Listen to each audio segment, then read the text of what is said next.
Bob and Suzanne. Chicken joke! I'm Mrs. Cleaver. From Television City in Hollywood. Boy, the way Glenn Miller plays. I have a feeling we're not in Kansas anymore.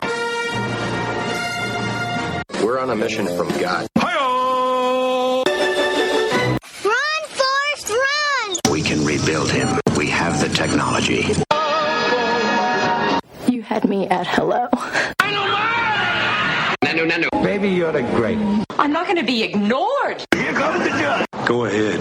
Make my day. I got nowhere else to go! Small cowbell. That fashion. There's anything wrong with that. You can't handle the truth. I'm not an actor, I'm a movie star! That's the story of my life. No respect. I don't get no respect at all. I'm the dude. I think this is the beginning of a beautiful friendship. And now for something completely different. There's no business like show business, like no business. Welcome to Where Hollywood Hides. This is podcast episode number 55. My name is Bob McCullough. And my name is Suzanne Herrera McCullough. We've done 55 of these things? Yes. Incredible. Yes, well, it is you know incredible. what? We wouldn't do it if it wasn't a lot of fun, right? I love doing this. Yeah. Before we get going, I want to tell everybody about the Los Angeles International Screenplay Awards. We kind of co-founded that for the purpose of helping aspiring writers figure out how to break into the business as screenwriters.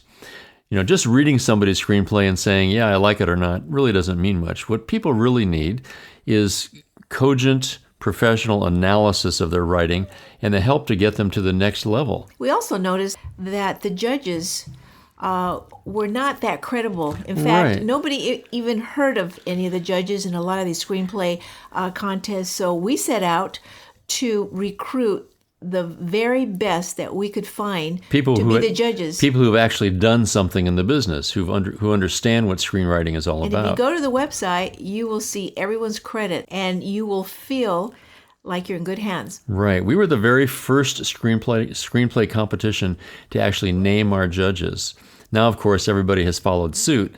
Nobody has the judges we have with a collective century of industry experience. And these folks are directors and screenwriters themselves, producers, agents, actors, and filmmakers. I have an idea. Maybe we'll do a podcast just on screenwriting contests. That'd be great. Yeah. We could certainly do that. Sure. One of the things that we offer at LAScreenplayawards.com is real professional analysis. If you submit to the contest, you'll get a comprehensive 6 to 10 pages of professional-grade Hollywood studio-style analysis.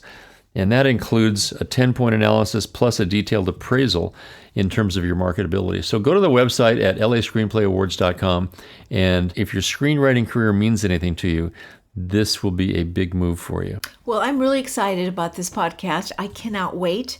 We will be speaking with Rich Little, which I have a real affinity towards comedians of this sort. He's not just a comedian, he is an impressionist as well. Rich Little is one of these guys who has been on every television show almost in history.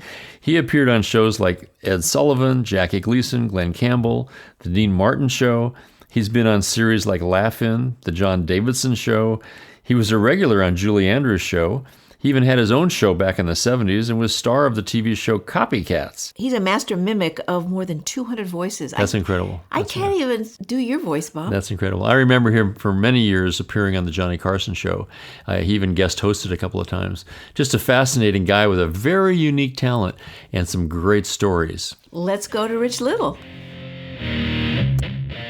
So, Rich, we generally start by going into the Wayback Machine and finding out what uniquely happened in your life that made you who you are. When you were a little boy... Were you shy? No, I was never shy. No. Really? No. I used to stand up in class and start talking with nothing in my head at all, just babble. And everybody loved it because they couldn't believe that I was talking about nothing. And I bet you made them laugh. Were your folks in show business? No, not at all. My father was a doctor, a urologist. He was. I knew at an early age he was a urologist because he was always telling me to piss off. Perfect. So my mother was a housewife, one of 3 kids. I was the middle one. And my nickname when I was a kid was Quits. Little Quits Little. And the reason for that is My mother took a look at me, and my father took a look at me, and they looked at each other and said, "Let's call it quits." So that's a bad joke. Well, I get it. We get it. So when you're going through school, though, were you like the class cut up constantly? Were you on all the talent shows, that sort of thing? Oh yeah. I was imitating all the teachers. Oh, and that was a good start. When they'd ask me a question, I would answer them in their voice. Wow. And it was usually the wrong answer. That's what infuriated them. So this happened for you pretty early in life then. Yeah. And you felt comfortable. I guess I was the class clown because, I was always imitating the teacher before the teacher arrived in the morning. And then when the teacher showed up, I'd take my seat, and the teacher would walk in and do exactly what I was doing a few minutes before, and the kids would laugh. Oh, you must have driven them crazy, the teachers. The teachers couldn't figure out why they were so funny. Sure. So, Rich, from that point to take us to what got you into show business. I always loved movies. At an early age, I just loved movies. I loved going to the movies. So I had all my favorite film stars that I really idolized and started imitating them, never dreaming that within 10 years I would be working with a lot of them and getting to know them personally. And that's probably the biggest thrill of my career, was to meet my act. Wow. So how do you go from having this innate ability and obviously a very outgoing personality and craving attention? How do you go from that to a paid gig? Well, I started imitating. I'm a Canadian. I was born in Ottawa, and which is the capital city of Canada. People say, "Why were you born in Ottawa?" And I say, "Well, I wanted to be near my parents, But I just started imitating my teachers, and then started to do local politicians. So were you a stand-up comedian? Well, yeah. At the beginning, I was. Yeah. Uh-huh. I guess I still am, actually. It's better than lying down. That's right. But having a local reputation as this guy who can imitate people, or an impressionist. Tell me where you get that. How does that first job happen? I mean, What's your breakthrough? There are people listening to this podcast interview who would probably love a career like yours. How do you do it? Well, the thing is, you start to imitate, and then before long, maybe the Shriners or Knights of Columbus or somebody will say, "Will you come and perform for our group, and we'll pay you $10." And that was pretty big money for a teenager. And so you slowly started to do some shows in Ottawa. And, I worked my way up from there. Do you remember who your very first celebrity target was? Well, the first imitation that I did was Jimmy Stewart. That was my first. Okay. Love it. I imitated my mother, and I could do a pretty good impression of my mother. Yeah, let's hear it. I'm a mother. I would, when I appeared on the Ed Sullivan Show, and I would then rush to the phone and phone my mother to get her input over the show. And she'd say to me, "Richard, I saw you on the Sullivan Show tonight, and I didn't like the tie. And that khaki suit, that awful suit, striped suit, has to go. What'd you think of my performance, Mother? I didn't notice. I just hated that suit." That's a mom for you. Everybody's a critic. So at what point did you transition to live television and come into, I guess did you go to New York right out of Ottawa? No, actually, I started performing, as I said, doing little local shows around Ottawa. And then I went to Toronto and did some television and some small clubs and coffee houses and things like that. Then I met Mel Tormé, the singer, Sure. on a show I did in Toronto, and we became great friends. And he was such a movie buff, and I put a lot of my voices on a tape, and he played it for Judy Garland. That's how I got on the Judy Garland Show, was through Mel Tormé. Now, Mel Tormé had a very distinctive voice. Did you ever do him? Mel talked like this. Exactly. Richmond, I'm going to get you on the Judy Garland Show, and you're going to kill him. Boy, I swear to God, I can see his face when you're doing that. Now, Rich, when you would imitate someone in front of them, did they often like it? I mean, I would think that would be a compliment. Yeah, well, it was. Yeah, it really was. I've had people say to me, "How come you don't do me?" And I don't want to tell them the truth that you're not a big enough star. Exactly. People so have to know. Say, well, I'm working on it, you know. Yeah. So you have such a rare talent. Give us a little bit of the backstory, the background of how you select an individual to impersonate, and what kind of work goes into that. I mean, I can't believe that it just comes off the top of your head. There has to be some work behind it. Well, no, you have to watch them a lot and do the impression from the inside out instead of from the outside in. You actually convince yourself that you're that person when you're doing them. You know, sometimes I'll do an impression of Johnny Carson, and first thing you know, I'm writing out an alimony check. So in other words, or if I do a great Dean Martin, they're carrying me back to the dressing room. Right, you know? Right.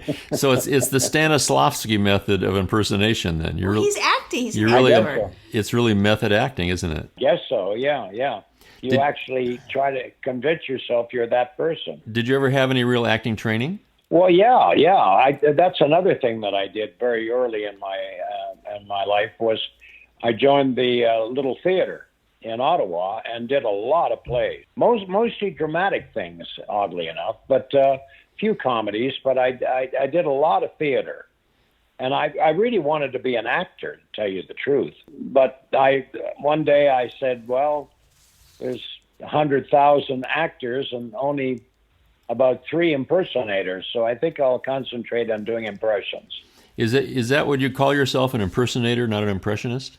I'm more of an impersonator, which is more of an exact copy. Right. An impressionist is your impression of them, which can be a cartoon or exaggerated. I tend to do the person exactly the way they are, so that's an impersonation, really. Right. How would you compare yourself to other impersonators? Was Frank Gorshin an impersonator or impressionist? No, I think he was an impersonator. Frank did voices like I did. I don't think he exaggerated them much at all, you know. And I don't either. I mean, you know, you try to pick people that are well known. You know, I do a lot of impressions of character actors and people that aren't that well known, you know. You have to pick the ones that people know. You've actually done impersonations of people over the phone or as an audio recording as that person, and people have believed it was the actual person, haven't they? That's true. Yeah, I have done that. Well, I'd say you're dangerous. I can remember one time I wanted to get on a flight going, I forget where I was going, but they were all booked and I couldn't get on this airline. And I phoned up as Cary Grant. I said, listen, this is Cary Grant. I want to go to Chicago on Friday. Is that possible? And they said, oh, Mr. Grant, of course. I said, well, thank you very much. I said, by the way, Rich Little will be picking up my ticket. Perfect. Who in your experience have you successfully impersonated who was your most difficult subject in terms of getting it right? Probably Barack Obama was tough to do. Really? You know? Yeah. I never really heard a really great impression of Barack Obama. I haven't really heard a great impression of Donald Trump either, because Donald Trump has different sounds. When he's speaking at a rally, it's an entirely different voice than when he's talking to you personally. You know? Interesting. Yeah. So there's really two voices there, and I haven't heard it really. I've seen Alec Baldwin do, of course, Donald Trump with all the makeup and the hair and everything. But I don't think the voice is that great. I haven't heard anybody do a really bang on impression of Donald Trump. They most of them just look like him, you know. Yeah. Right. Yeah. Would with the hair and everything. Do you want to practice on us, Donald Trump? We are going to build a wall, a great wall, and Walmart is going to pay for the wall, or Walgreens, or Mark Wahlberg. We're going to build a great wall. Oh, that's wonderful. A wall. He repeats himself a lot when he talks. Oh, for sure, for sure. That was great. Do you find it difficult? Fake news. So, Rich, tell us a little bit about what's going on in Vegas at the Tropicana. Well, I've been at the Tropicana now for 3 years. I think it's time I went home. But do you actually live in Vegas? I live in Vegas, and I perform there 4 nights a week. Fabulous. And it's great because I don't have to travel, and we have a good audience, and people still remember me, and I get to do what I've always liked to do. So it's a really great gig. So, Rich, do you find a big difference in audiences from 25 years ago to now because of the generations? Not with the older people. No, with younger people I do, because you know the comedy of today is pretty gross, and there's no restrictions now. You can say anything you want.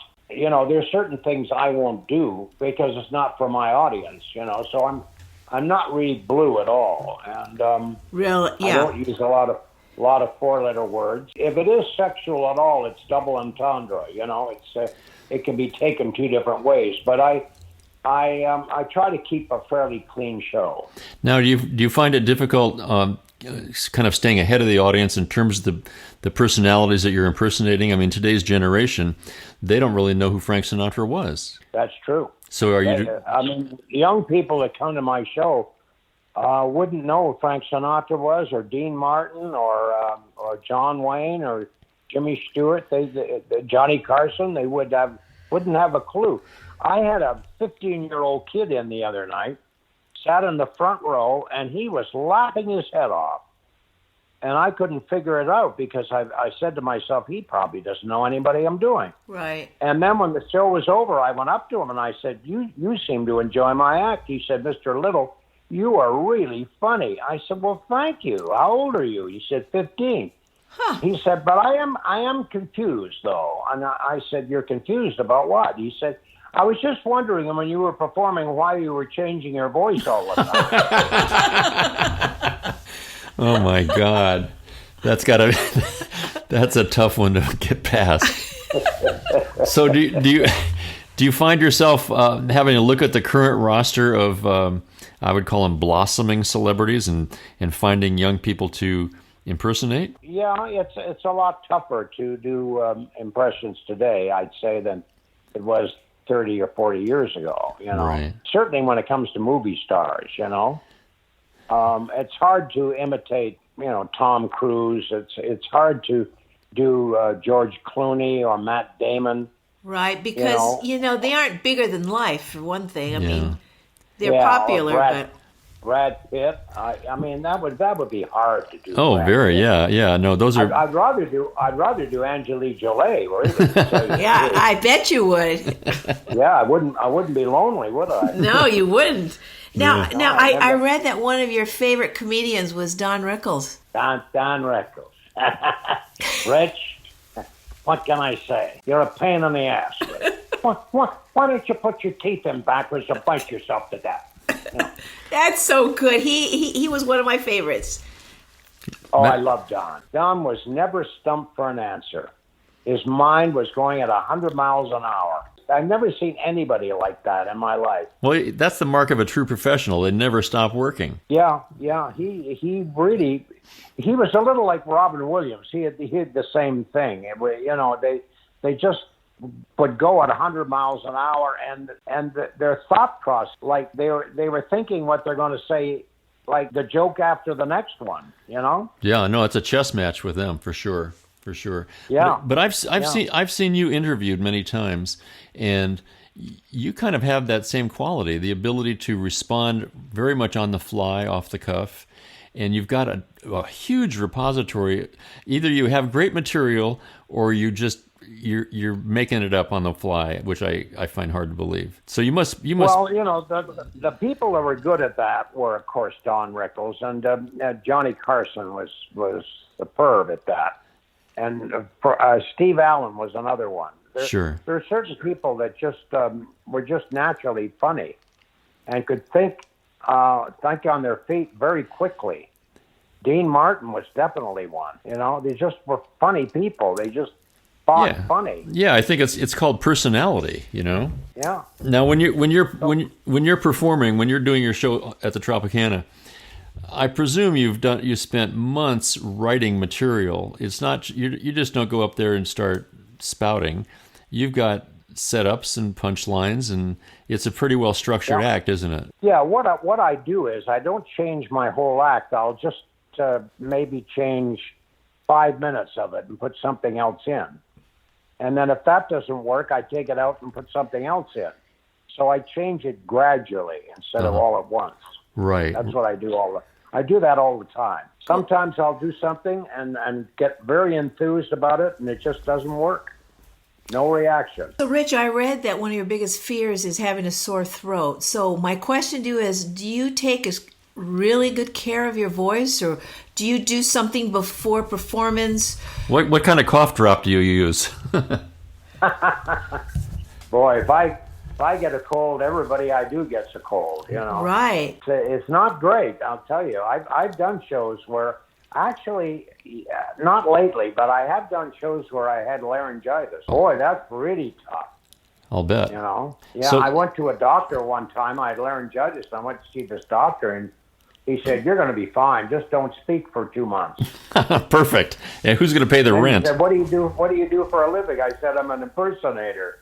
He said, "Oh, sorry." So tell us about this new book, Little by Little. Well, it's in its third printing. Oh, my. The first two were lost. And it's not a biography. It's funny things that have happened with me and celebrities down through the years. Great idea. And I talk about Ronald Reagan, and I talk about Orson Welles and Judy Garland and all kinds of people. Jack Benny, George Burns, Dean Martin, Frank Sinatra, Bing Crosby. I mean, there's an awful lot of people I've worked with that funny things have happened, and they're all in this book. Well, I'll bet it's a fascinating read, and I'm sure it's available at Amazon.com. Yep, and then a lot of my sketches are in the book too. I do portraits of the people I imitate. Wonderful, and you were very. They're in the book too. You were actually very close with Ronald Reagan, weren't you? Yes, I was. How did that come about? Oh, he was. He had a great sense of humor. I remember the first time I met Ronald Reagan, he actually said to me, he said, "Rich, I think you do me better than I do. Well, as a matter of fact, you do me so well. I was thinking when I pass away, they should bury you." So you're an artist as well, huh? Yeah, I sketch all the time. Yeah, I've been doing portraits in charcoal before I did impressions. I've done hundreds and hundreds. Tell us a little bit about the Gary Sinise Foundation and how you support that. Well, I've always had great admiration for anybody that's served our country, you know, and I sell all my merchandise after my show, and all my drawings and all my TV shows, and all the money goes to the Gary Sinise Foundation for the Wounded Warriors. That's wonderful. And the Gary Sinise is probably the best because more money gets to the troops through Gary Sinise than it does with anybody else. They take very little of the profit. I think about 95% goes to the troops. That's wonderful. Sinise. Yeah, that's very unusual. Yeah. That's wonderful. Yeah. So Rich, I know you've been asked this a million times, but I have to ask it. You have met and been with so many big celebrities. Do you have a favorite male and female people that you were really impressed with or starstruck by? Oh, yeah. A number of them. I mean, I was a big fan of Bing Crosby and Frank Sinatra. Wow. And actors, of course, Jimmy Stewart. I had great admiration for Gregory Peck, who I thought was probably the best on the screen. And today I think Christopher Plummer is probably about the best actor living at the moment. And those are people that I idolize. Sure. Jack Benny was another one that I idolized as a kid. Got to know him, and George Burns too. Oh, love George. Yeah, great humor. That must be very rewarding to have had these people as kind of idols, and then you actually get to meet and work with them. Oh yeah, that was the biggest thrill of my career. That's wonderful. George Burns was incredible. What a mind he had right up to the end. He was another one that never stopped working. When you're in the room with him, he's thinking 3 steps ahead of you. Oh yeah. You never saw George stuck for an answer either. He was just an incredible man and very nice man too. I remember one time I did an interview with him, and he said to me, "Yeah, Rich, if you don't like the interview, come back and see me again. I'll do it over." Hey, Rich, I can't tell you how much we appreciate you doing this little interview. And I want to tell everybody in the audience, Little by Little is Rich's, it's a memoir, really, isn't it? Yeah, it's just the funny things with me and celebrities down through the years. A great book. I probably talk about 30 people in my book. It looks like a great book. We're going to certainly get it for our library. That's Little by Little by Rich Little. And I want to see you at the Tropicana. I'm there. I'm there just about every night. Well, no, 4 nights a week, Sunday through Wednesday. Okay, perfect. At the Tropicana. All right, Rich. Okay. Hey, we can't thank you enough. Okay, thank you both. You have a good one. Thank you, Rich. It was a pleasure meeting you. Thank you. Okay. Bye-bye. Bye. Wasn't that great? He's fabulous. He's at Vegas right now, all the way to the end of the year. Wow. Before we go, I want to remind everybody, take a look at LAScreenplayawards.com. If you're a serious screenwriter, you need to do well in a major screenplay competition. We have nothing but working professional judges, very unique in the industry. Here's the reality about being a screenwriter in today's world. Without representation at a Hollywood literary agency, selling your screenplay and becoming a professional screenwriter is almost an insurmountable process. Today, the quickest path to getting paid for your work is to do well in a major screenplay contest.